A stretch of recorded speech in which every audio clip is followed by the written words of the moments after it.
Hello friends, welcome to our channel. சிறடி காசி சீரியலில் இன்றைக்கி என்ன ப்ரோமோன்னு சொல்லி பார்ப்போம்.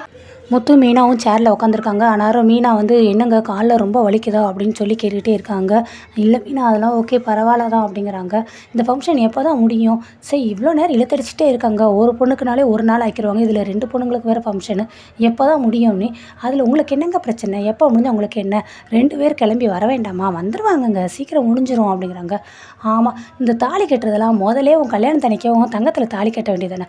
அதை என்ன இன்னொரு நாளைக்கு வந்து தாலி பிரித்து கோர்க்கணும் ஒரு ஃபங்க்ஷன் மாதிரி வைக்கிறாங்க. இதெல்லாம் எதுக்கு தேவையா அப்படின்னு சொல்லி கேட்குறாங்க. ஏன் இப்போ என்ன உங்களுக்கு இந்த ஃபங்க்ஷன் வச்சா உங்களுக்கு என்னன்னு? நான் எதுக்குன்னு சொல்லட்டுமா மீனா? இந்த கடையில் இருக்காங்க பார்த்தியா, ஃபஸ்ட்டு வந்து சாம்பிளுக்குன்னு சொல்லி கொஞ்சோண்டு ஒரு பீஸ் கொடுப்பாங்க. அதை சாப்பிட்டுட்டு இல்லை அதை நம்ம யூஸ் பண்ணிவிட்டு அது ஓகே செட் ஆகுது, நமக்கு வேணும் அப்படின்னா நம்ம அதை கண்டினியூவாக வாங்கிக்கலாம். அதே போல் தான் இந்த தாலி பிரித்து கொடுக்குற ஃபங்க்ஷனும் ஃபஸ்ட்டு கல்யாணம் பண்ணி வச்சிடுறாங்க. அது குடும்ப வாழ்க்கை செட் ஆச்சுன்னு வச்சுக்கோ, அப்புறம் தொடரலாம் அப்படின்னு சொல்லி இந்த தாலி பிரித்து கொடுக்குற ஃபங்க்ஷன் வைக்கிறாங்க. அப்படி இல்லை, பிடிக்கலை, வேறு ஆள் பார்க்கலாம் அப்படின்னா அந்த ஃபங்க்ஷன் வைக்காமல் அப்படியே கட் பண்ணி விட்டுறலாம். அதுக்கு தான் இந்த தாலி பிரித்து கொடுக்குற ஃபங்க்ஷன் வைக்கிறாங்க. அப்படித்தானே அப்படிங்கிறாங்க. மீனா முறைச்சி பார்க்குறாங்க. என்ன இப்படி முறைச்சி பார்க்குற அப்படிங்கிறாங்க. உங்களுக்கு வேறு வேலையே இல்லை பாரு, எப்படிலாம் யோசிக்கிறீங்க நீங்கள் என்ன அப்படிங்கிறாங்க. ஆமாம், இதை யோசிச்சு நான் என்ன செய்ய அப்படிங்கிறாங்க. கரெக்டாக அவங்களுக்கு ஃபோன் வருது. ஃபோன் பேசிகிட்டு இருக்காரு முத்து வந்து. ஆனாலும் வந்து ஒரு சிவப்பு கலர் சட்டை வந்து அவரும் ஃபோன் பேசிகிட்டு இருக்காரு. அப்போ வந்து ஸ்ருதியோட அவங்க அம்மா வந்து கஞ்சாடை மட்டும் காட்டுறாங்க. போய் முத்துவை போய் ஏதாவது வம்பு இல்லை சண்டை போட வை அப்படின்னு சொல்லி அவர் கரெக்டாக வந்து ஃபோன் பேசி முடிச்சிடுறாரு. முத்து ஃபோன் பேசிட்டு இருக்கும்போதே டே அப்படின்னு சொல்லி ஏதோ ஃப்ரெண்டோட பேரை சொல்லிட்டு முதுகில் சத்துன்னு ஓங்கி வராரு, அரையிறாரு. முதுகுக்கு அது பயங்கரமாக வலிக்குது. ஐயோ, ஏங்க பார்த்து அடிக்க மாட்டீங்களாங்க, முதுகில் அடிச்சிங்க அப்படிங்கிறாங்க. ஐயோ சாரி, நான் என்னோடய ஃப்ரெண்டுன்னு நினச்சி அடிச்சிட்டேன்னு. பார்த்தா தெரியாது அவங்க ஃப்ரெண்டு மாதிரியா இருக்கேன் நான் அப்படிங்கிற. இல்லை, பின்னாடி திரும்பி வச்சு பேசிகிட்டு இருந்தீங்க, அதுக்கு ஃபோன் பேசும்போது உங்கள் மூஞ்சுக்கு முன்னாடி திரும்பி வச்சா பேசுவாங்க அப்படின்னு சொல்லி முத்து பயங்கரமாக பேசுகிறாரு. இல்லை, நான் தெரியாமல் அடிச்சிட்டேன் அப்படின்னு சொல்லி அவர் சொல்கிறாரு. கரெக்டாக அனார் மீனாவும் எந்திரிச்சிடறாங்க. இப்போ எதுக்குங்க அவர் அடிச்சிங்க, என்ன நடிச்சிட்ருக்கீங்க நீங்கள் அப்படிங்கிறாங்க. ஐயோ மீனா இரு, அவர் வந்து அவர் ஃப்ரெண்டு நினச்சி நான் தெரியாமல் அடிச்சிட்டாரான் அப்படின்னு சொல்லி முத்து எவ்வளவோ சமாதானப்படுத்துகிறாங்க.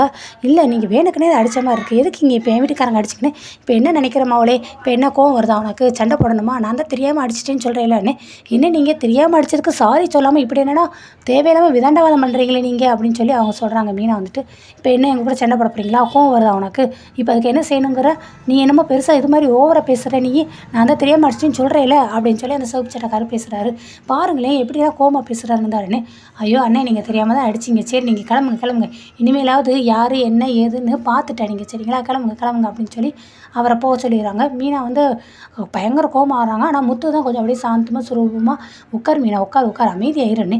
என்னங்க நீங்கள் இப்படி மாறிட்டீங்க, பரவாயில்லையே, அவர் அடிச்சதுக்கு நீங்கள் திருப்பி அடிப்பீங்கன்னு பார்த்தேன், ஆனால் அடிக்காமல் நீங்களாட்டி ரொம்ப சைலண்ட்டாக இருக்கீங்களே அப்படின்னு. வேறு என்ன பண்ண சொல்கிற, ஏன்னா அவ்வளோ அமைதியாக இருக்க வச்சுக்கிற, வேறு யாருக்காக, எல்லாம் அந்த உட்காந்துருக்காரே அந்த மனுஷனுக்காகவும் உனக்காகவும் தான், வேறு யாருக்காகவும் கிடையாது அப்படின்னு சொல்லி சொல்கிறாங்க.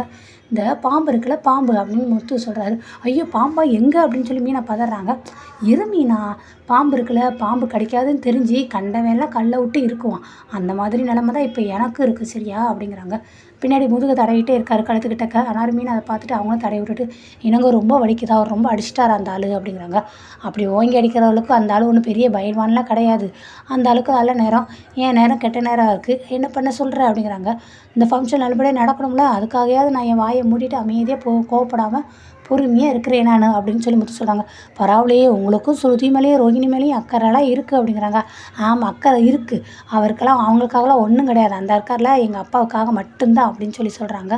அதுக்கடுத்து அந்த சிவப்பு சட்டை வந்து ஸ்ருதியோட அவங்க அம்மாட்ட போய் பேசுகிறாங்க. என்னம்மா இப்படி இருக்க, அவன் நான் எவ்வளோ தான் போய் வம்பிழுத்தாலும் கோவப்படுத்தவனாலும் பேசுனாலும் அவன் எந்த மாதிரி கோவம் பட மாட்டேங்கிறான், ரொம்ப பல்ல காமிச்சு சிரிச்சுக்கிட்டே இருக்கான், என்னால் அவனை கோவப்படுத்த முடியல, ரொம்ப கஷ்டமாக இருக்குது, என்ன சொன்னாலும் சொரணம் இல்லாத மாதிரியே இருக்கீங்க அப்படிங்கிறாங்க. அதெல்லாம் எனக்கு என்னன்னு தெரியாது, இந்த ஃபங்க்ஷன் முடிகிறவங்களே அவன்கிட்ட எப்படியாவது வம்பிழுத்து அவன் மூலமாக ஏதோ ஒரு சண்டையை ஏற்படுத்தணும், அது நீ தான் செய்யணும், எனக்கு அதெல்லாம் தெரியாது, இல்லை உங்கள் 2 பேருக்கு இருக்குது அப்படின்னு ஸ்ருதி அவங்க அம்மா கோவப்பட்டு போயிடுறாங்க. அடுத்து அண்ணாமலையும் அவருடைய ஃப்ரெண்டையும் காட்டுறாங்க. என்னப்பா என்ன ஒரு ஃபங்க்ஷனாலும் முத்து துருன்னு எல்லா இடத்துக்கும் சுற்றி வேலை பார்த்துட்டே இருப்பான், எல்லார்ட்டையுமே கலகலன்னு பேசுவான், இப்போ என்ன எந்த ஒரு இது இல்லாமல் அவனாட்டி சைலண்ட்டாக அமைதியாக இருக்கிற இடமே தெரியாமல் ஒரு இடத்துல உட்காந்துருக்கானே அப்படின்னு அண்ணாமலையோட ஃப்ரெண்டு பேசுகிறாங்க. எல்லாத்துக்கும் காரணம் நான் தான்ப்பா, இந்த ஃபங்க்ஷன் எந்த வித பிரச்சனையும் இல்லாமல் நல்லபடியாக நடக்கணும் அப்படிங்கிற மாதிரி நான் என்கிட்ட சொல்லி வச்சுருக்கேன், அதனால தான் மீனாவும் பக்கத்தில் இருக்கான், அவனை எங்கேயும் நகர விடாமல், எந்த பிரச்சனையும் வரக்கூடாது பற்றியா, அதுக்காக தான் இப்படி சொன்னோம் அப்படிங்கிறாங்க.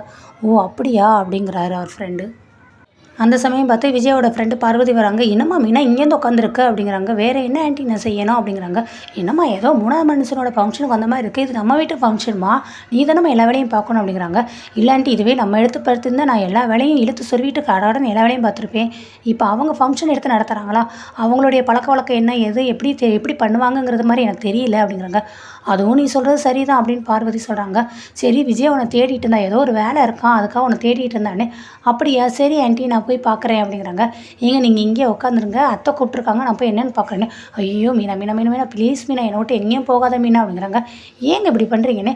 "ஆமாம் மீனா, எவன் வந்து வம்புழுப்பா ஒன்றுமே தெரியவே மாட்டேங்கிறே." அப்படிங்கிறாங்க. "ஏன் இப்படிலாம் சொல்கிறீங்க? அதில் யாரும் வந்து வம்புழுக்க மாட்டாங்க. இப்போ கூட பாருங்கள், ஒரு ஆள் வந்தார், அவர் என்ன வேணுக்குனே செஞ்சுட்டு போனார். இல்லை அது மாதிரி யார் என்ன சொன்னாலும் அமைதியாக இருங்கண்ணே. எனக்கு என்னமோ நீ அந்த ஆளை தான் அனுப்பிவிட்டு நீ தான் ஏதோ செக் பண்ணுற மாதிரியே இருக்கே." அப்படிங்கிறாங்க. "நான் எதுக்கு உங்களை செக் பண்ண போகிறேன்னு?" "ஆமாம், நான் பொறுமையாக இருக்கேனே இல்லையான்னு சொல்லி நீ தான் செக் பண்ணுற மாதிரி எனக்கு தோணுதுன்னு." என்னை பார்த்தா அடியால் விட்டு அடிக்கிற ராட்சசி மாதிரி இருக்கா உங்களுக்குன்னு." "ஆஹா, நீ அழகான ராட்சசி." அப்படிங்கிறாங்க. ஸோ அவங்களுக்குள்ள அந்த நேரத்தில் ஒரு ரொமான்டிக் சீன் ஓடிக்கிட்டு இருக்குது. ஒரு மியூசிக் போடுறாங்க. சரி, விஜயா கூப்பிட்றாங்கன்னு சொல்லிட்டு, "நான் அந்த வந்துடுறேன், நீங்கள் உட்காருங்க." அப்படின்ட்டு போயிடுறாங்க. ஐயோ, எந்த நேரத்தில் வந்து எவன் வம்புழுக்க போகிறானே ஒன்றுமே தெரியலையே. இதெல்லாம் நடக்கிறத பார்த்தா எவனோ ஒருத்தங்க வேணுக்குனே வந்து நம்மகிட்ட வம்புழுக்கிற மாதிரியே இருக்கே, தெரியாத மாதிரியே யாருமே செஞ்ச மாதிரியே இல்லையே, வேணுக்குனே செய்கிற மாதிரி இருக்கேன்னு புலம்பிகிட்டே இருக்காங்க. கரெக்டாக அண்ணாமலையும் அவன் ஃப்ரெண்டு அனாரும் எழுந்துச்சி வர்றாங்க. "அப்பப்போ எங்கேப்பா போகிறேன்னு?" "இல்லைடா, நான் அந்த இங்கேக்குள்ளே ஒரு விஷயமா போகிறேன்ல." "அப்பப்போ எங்கேயும் இப்போ வாப்பா ப்ளீஸ்ப்பா, வந்து உட்காருப்பான்னு." "நீ என்னடா இப்படி உட்காந்துருக்கான்னு?" "ஆமாப்பா, நீங்கள் தானே அமைதியாக உட்காரன்னு சொல்லியிருக்கீங்கன்னு." "சரிப்பா வாப்பாப்பா ப்ளீஸ்ப்பா, என் பக்கத்தில் உட்காருப்பா, என் வேணா வம்புல பணம்னு சொல்லி எப்படியோ மனசை போட்டு உறுத்துதுப்பான்னு." "அதில் என்னடா வம்புற போகுது, நான் அங்கே இருந்தாலும் உன்னை பார்த்துட்டே தான்டா இருக்கேன்." அப்படிங்கிறாங்க. "பரவாயில்லப்பா, நீ வந்து என் பக்கத்தில் உட்காருப்பா வாப்பான்னு கையை பிடிச்சிடறாங்க." "ஐயோ, என் கையை விடுறா." அப்படின்னு அண்ணாமலை சொல்கிறாங்க. "இல்லைப்பா, அதெல்லாம் விட மாட்டேன், வந்து என் பக்கத்தில் உட்காருன்னு." "சரி பரசு உட்காருடைங்க நோக்கில், நம்ம அவன் பக்கத்தில் உட்காருன்ட்டு." அவங்களும் உட்காந்துடுறாங்க. ஆனாலும் விஜயா வர்றாங்க. "என்னங்க நீங்கள் இங்கே உட்காந்துருக்கீங்கன்னு, வேறு எங்கே உட்காருன்னு சொல்கிற?" அப்படிங்கிறாங்க. "ஐயோ, என்னமோ 3ஆவது வீட்டு ஆளு ஃபங்க்ஷன் மாதிரியே வந்துட்டு உட்காந்துருக்கீங்களே, அங்கே பாருங்கள், அவங்களாம் சம்மந்தாரோட நம்ம சம்மந்தாருக்கு வேண்டியவங்க, அவங்ககிட்ட போய் பேசி உங்களோட அறிமுகப்படுத்திக்கோங்க, அப்போ தான் உங்கள் சம்மந்தார் வேறு உங்கள்கிட்ட பேசணும் வேறு சொல்லிட்டு இருந்தாரு." அப்படின்னு சொல்லி விஜயை சொல்கிறாங்க. "சரி, நீ இப்போ நான் பார்த்துக்கிறேன்." அப்படிங்கிறாங்க. அடுத்து அண்ணாமலை பக்கத்தில் சொல்கிறாரு. "பரசு, அவர் சொல்கிறது சரிதான், நம்ம எப்படியோ உட்காந்துட்டே வச்சுக்கோ, இதோ ஒரு சாக்குன்னு சொல்லி அந்தாலும் இதுக்கு வேறு ஏதாவது பிரச்சனை பண்ணுவார். ஸோ நம்ம போய் இறங்கி போய் பேசுவோம்." அப்படின்னு சொல்லிட்டு இவங்க, "முத்து நீ உட்காந்துருந்தா வந்துடுறேன்." அப்படின்னு. "அப்பப்போ என்னப்பா நீ இப்படி தனியாக விட்டுட்டு போறியப்பா?" அப்படிங்கிறாங்க. "இருடா, நான் வந்துடுறேன்டா." அப்படின்னு சொல்லிட்டு அண்ணாமலை எழுந்துச்சி போயிடுறாங்க.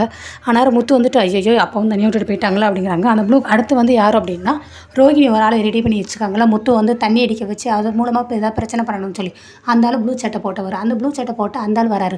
"ஆடு வசமாக தனியாக மாட்டிக்கிடுச்சு." அப்படின்னு சொல்லிட்டு வந்து உட்காந்துறாரு. உட்காந்துட்டு, "தம்பி அண்ணே வாக்கோ." அப்படிங்கிறாங்க. "ஆ அப்படிங்கிறாங்க. முத்துக்கிட்ட அந்த ஆள் கேட்குறாரு. "என்ன தெரியுதா?" அப்படிங்கிறாங்க. நல்லா தெரியுது என்ன, ஏற்கனவே தெரியுதா என்ன?" அப்படின்னு சொல்லி ப்ளூ சட்டை கேட்குறாரு. "ஆமாம், அந்த தான் உட்காந்துருக்கீங்களா முழுசாக, நல்லா தெரியதான் செய்கிறீங்க." அப்படிங்கிறாங்க. "அட அதில் தம்பி, என்ன இதுக்கு முன்னாடி நீங்கள் பார்த்துருக்கீங்களானே?" "இல்லையே, உந்த முகத்தை எங்கேயும் பார்த்த மாதிரி எனக்கு ஞாபகம் இல்லையே." "அட என்ன தம்பி இப்படி காமெடி பண்ணிகிட்டு இருக்கீங்க, அதை நீங்கள் எப்பயும் போல் வழக்கம் போல் வருவீங்களா, அந்த இடத்துல நம்ம மீட் பண்ணியிருக்குமே, நான் எங்கே வருவேன் எப்பயும் போல் வழக்கமா?" அப்படின்னு சொல்லி முத்து கேட்குறாங்க. "அதான் தம்பி, அந்த ஒயின் ஷாப்பில், அந்த அண்ணா நகர் ஒயின் ஷாப்னு." "நான் அண்ணா நகர் போக மாட்டேனே, நான் டி நகருக்குலாம் போவேனே." "அதான் தம்பி, அந்த அண்ணா நகர் வழியாக வந்து அந்த டி நகருக்கு போகும்ல அப்படின்னு சொல்ல வந்தேன். அங்கே கூட நீங்களும் எனக்கு சரக்கு வேணாம் குடிச்சிக்கிட்டு இருக்கும்போது எனக்கு ஆம்லேட்லாம் கூட வாங்கி கொடுத்தீங்க, காசு வாங்காமல் கூட போயிட்டீங்க, அப்போ நல்லா கருத்தாலாம் பேசுனீங்க, நல்லா இதாக பேசுனீங்களே தம்பி, ஞாபகம் இல்லையா?" அப்படிங்கிற. "எனக்கு எப்போ யோசித்தாலும் உங்கள் மூஞ்சி ஞாபகம் இல்லையே." "தம்பி, எனக்கு உங்கள் முகம் நல்ல ஞாபகம் இருக்குது, இங்கே தானே இருக்க போகிறோம், போக பாருங்கள், என் முகத்தை உங்களுக்கு பார்த்து கண்டிப்பாக ஞாபகம் வந்துடும்." அப்படிங்கிறாங்க. "ஓ அப்படியா? ஆமாம் தம்பி, அன்றைக்கி ஆம்லேட் வாங்காமல் நீங்கள் காசு வாங்காமல் போயிட்டீங்களா? ஸோ நான் எப்போயுமே யார்ட்டுமே எதாவது வாங்கினேன்னா எப்படி கண்டிப்பாக திருப்பி கொடுத்துருவேனா, அதான் இன்றைக்கி உங்களுக்கு எப்படியாவது அந்த ஆம்லேட்டை கொடுத்துட்டு போயிடுவோன்னு நினச்சேன் நான்." அப்படிங்கிறாங்க. "இல்லை, நான் எப்போயுமே யாருக்கும் பாசமாக கொடுத்தா திருப்பி வாங்க மாட்டேன், அதனால் நான் அன்றைக்கி உங்களுக்கு கொடுத்தேன்னா என்னென்னு எனக்கு ஞாபகம் இல்லை, பட் நான் கொடுத்ததை நான் எப்போயுமே திருப்பி வாங்க மாட்டேன்." அப்படின்னு சொல்லி முத்து சொல்கிறாப்புல. அடுத்து, "சரி தம்பி, இப்போ தானே இருக்கும், நம்ம பார்த்து பேசுவோம், கை கொடுங்க." கை கொடுங்க அப்படின்னு சொல்லி கையை கொடுக்குறாங்க.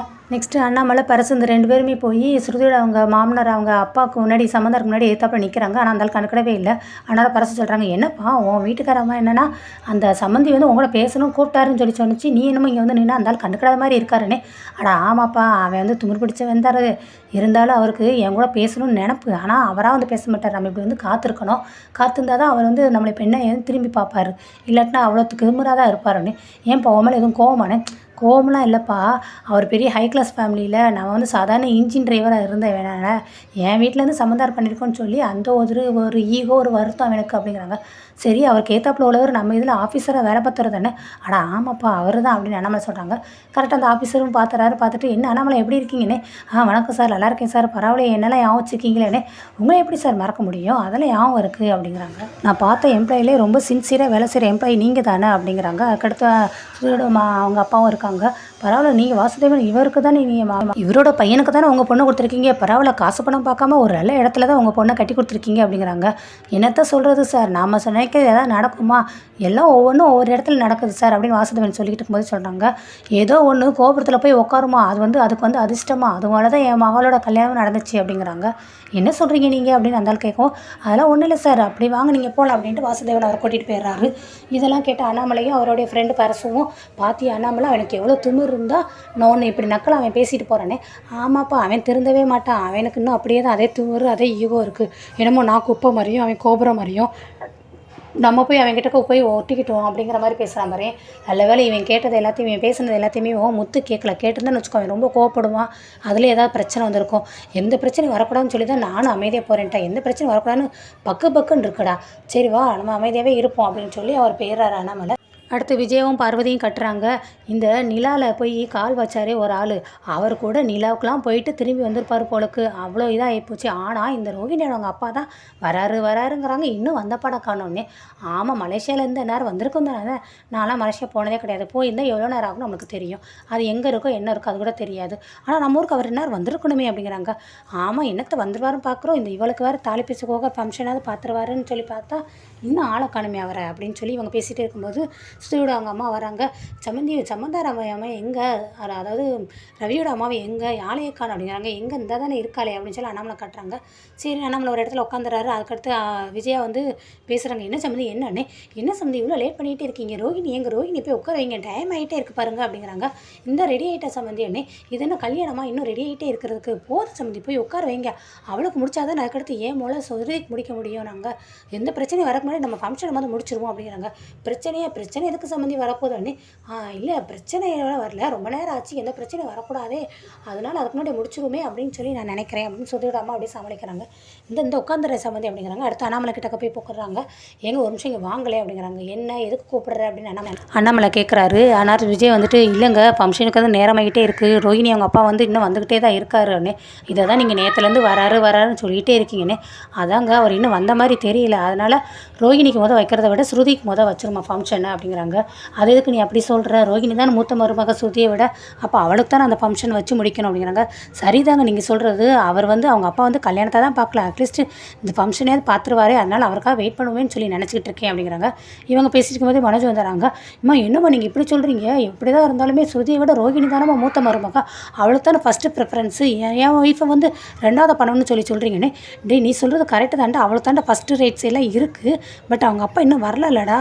எனக்கு என்ன ஆசையாடா அவளுக்கு வைக்காமல் இவளுக்கு வைக்கணும்னு சொல்லி, வேறு வழி இல்லைடா, சூழ்நிலைக்காக தாண்டா சொல்கிறோம் அப்படிங்கிறாங்க. பக்கத்தில் பரசும் சொல்கிறாங்க. அவர் வர்றவங்களுக்காக இங்கே வீட்டில் இருக்க மற்ற எல்லா ஆட்களையும் காக்க வைக்க முடியுமா? எல்லோரும் வெயிட் பண்ணிகிட்டே இருக்காங்களா? நல்ல நேரம் வேறு போயிட்டே இருக்கலப்பா.